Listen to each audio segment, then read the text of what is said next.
Mike Wise on Sports Radio 106.7, The Fan. We need to find out in the first 2 series of the game, the little wide receiver, number 10, about his concussion. We need to put a lick on him right now. He needs to decide. We need to decide whether Crabtree wants to be a prima donna or he wants to be a tough guy. We need to find that out. He becomes human. Take out that outside ACL. We need to decide on how many times we can beat Frank Gore's head.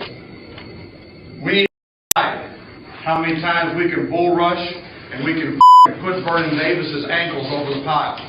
We need to decide, and when they are fearing us, they give us the ball. Alex Smith in the preseason game, when you guys avalanche that had eyes that big. You all saw.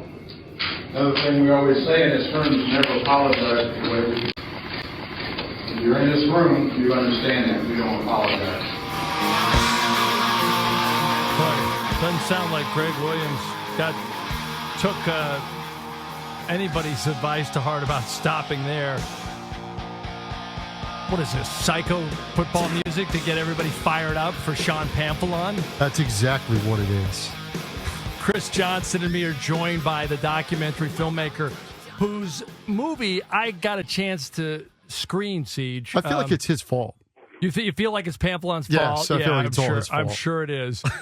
It goes so much beyond a concussion documentary. It's probably the best way to put it is it's a cultural examination of football from pee-wees to the pros, and it's really I can't wait to see it. I know it's done now, Sean, and you're basically trying to get find somebody to distribute it and pay you the big money to basically put it in theaters. Welcome back to the program. Thanks a lot, Mike. I'm just trying to get out of debt. So we're talking to distributors now, and the response has been great. And I appreciate your feedback as well. Yeah. But yeah, we're finally done. I mean, 3 years, and we're there. We're comfortably there. Obviously, one of the reasons we're bringing you on is because of the news and the hook that essentially Paul Tagliabue didn't exonerate anybody. But he did, in fact, overrule Roger Goodell on the suspensions. And the only person who was exonerated was a guy that you had in the documentary, Scott Fujita. I'm sure you were happy to see him cleared. And also the news out that Joe Vitt told Gregg Williams, Joe Vitt okayed it to go on. Gregg Williams told him he wanted to stop it. Do you buy that at all, given your knowledge and the fact that you filmed inside that locker room, that speech? Well, I mean, I heard the intro, and if anyone thinks that he was reluctant, I would say go back and listen to it again. Two Saints players told me that Gregg Williams had an FU clause in his contract, which meant he had complete autonomy over his side of the ball. So the idea that he was lobbying to get out of a program that he implemented himself seems ludicrous. And if you look at the timeline, when it first came down, you know, the man who says we don't apologize for the way we play, the first thing he did was said, I apologize. We knew what we were doing was wrong. Well, really, it's ludicrous. I mean, if I was a player or a coach, I'd be very leery of dealing with him because he threw his players under the bus, and now he's throwing another coach under the bus. So loyalty and code seems to be what matters in the NFL if you talk to these guys, but this guy's exhibited none of that. While doing the documentary on Steve Gleason and working on that project, you became as close to this story as anyone outside the locker room. You became inside the locker room. We're going to throw to this clip really quick of Drew Brees and his reaction to what happened with Tagliabue's ruling, and then we'll get you to go ahead. No, this is the voicemail. Oh, I'm sorry. This is the voicemail that he left on Sean's machine here. Yeah, go ahead. Hey, Sean, it's Drew. Hey, wanted to follow up on our text from earlier today in regards to the statement that's going to go out with the tape tomorrow. Would really appreciate a chance to read that before it goes out, and I obviously promise once again, give you my word that it will not leave my sight, and I will not show that to anybody else or anything. I'm not sure if Fujita's read it. Well, I know Gleason hasn't, but I think we would all appreciate the opportunity to read it just before it goes out. That way we know exactly what's going out before it hits the wire. All right, man. Give me a holler back or shoot me a text if you don't mind, or would appreciate it if you could email it to me. That'd be great. Thanks. This is a guy who you obviously had a close relationship with at one point. And a guy that just was criticizing Roger Goodell to me, Roger Goodell in monstrous ways the other way. Could you characterize what you think about Drew Brees now? Well, I wouldn't characterize my relationship with him as close. I would certainly say it was friendly. At the time this happened,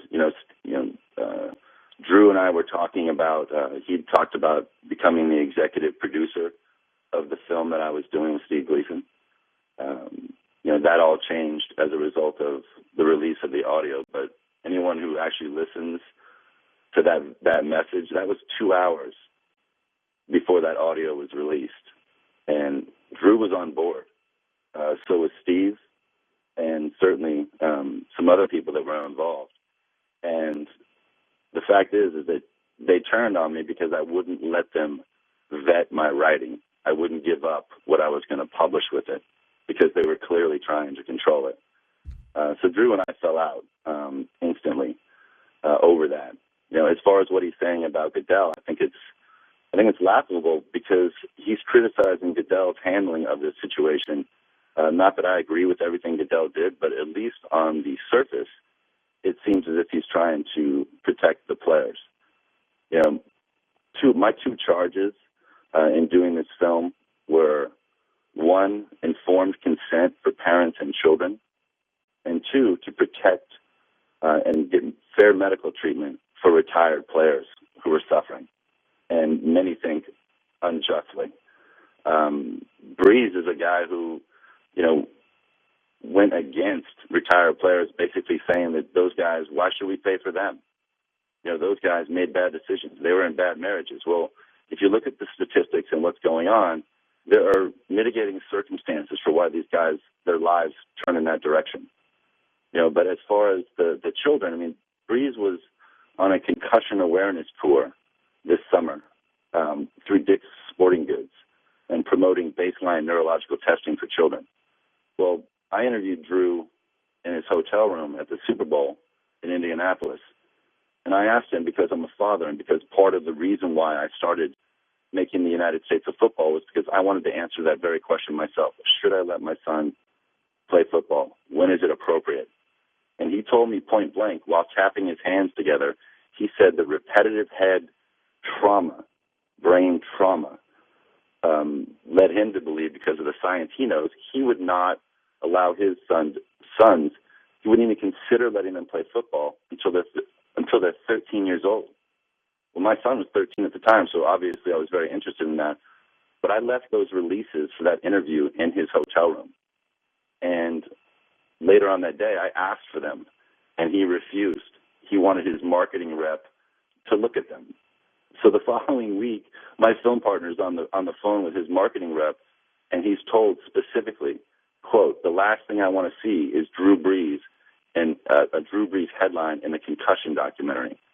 Now, my question is, if this man is selling everything to our children on TV in one direction ads, he's clearly marketing himself to children, but why isn't he more out front about the fact that he wouldn't even let his own kids play the game which present these opportunities for him? You think that's important? For him to criticize Goodell is hypocritical. You think that's important, that he actually says that he told you on film, and I've seen the tape, where he says that he will not let his own kids play football until they're 13 years old at least, and that's if they want to play.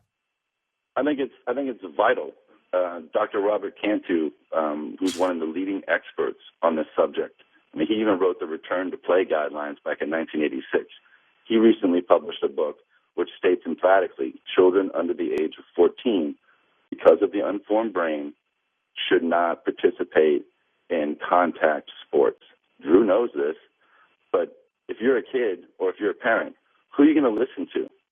A doctor who you don't necessarily know, or Drew Brees, who you see on TV every weekend and every commercial break? He could have a major impact in saving children's lives and preventing a lot of issues in the future. It's not just second impact syndrome and things that are killing these kids. It's the fact that their personalities can literally be changed, and they can be set up for lifelong circumstances that you don't even understand are going to occur. Parents need to know this. Kids need to know this. Drew Brees needs to talk about this. This is something you and I completely agree on, that this is a guy who's an NFLPA executive committee member, and there's a feeling in my head as well. I don't know if Chris Johnson agrees with me or not. I just think he owes it to the American public and past, present, and future players, as Sean Pamphilon says, to actually just say, I wouldn't let my kids play football because of what I know and what research I've been privy to and what doctors I've talked to. Why would you? And I think it opens up the question even further. I agree with you. If you can't get this message through to the people that play on the field, the coaches and the players in the NFL, and they don't actually take out PSAs or tell kids, be careful, hard hits are okay, but headhunting isn't. I don't think we're never going to make a cultural or societal change if it's only the doctors and the knee-jerk media people talking, like myself. I absolutely agree with that. I mean, there was another executive committee member whose name I won't mention, but he told me specifically that part of the NFLPA's charge is to promote and grow the game. He's another person who said, quote, no way in hell would he let his own kid play. And because of our love for football, we just ignore this stuff as a culture. I mean, I'm a huge football fan. I have a very big conflict in this because it has occupied it's had such a big part of my life. I mean, I'm a father of 3. I don't watch a lot of other sports anymore, but for whatever reason, the lure of football has never left. A lot of people in this country feel that way, but we have to examine it honestly.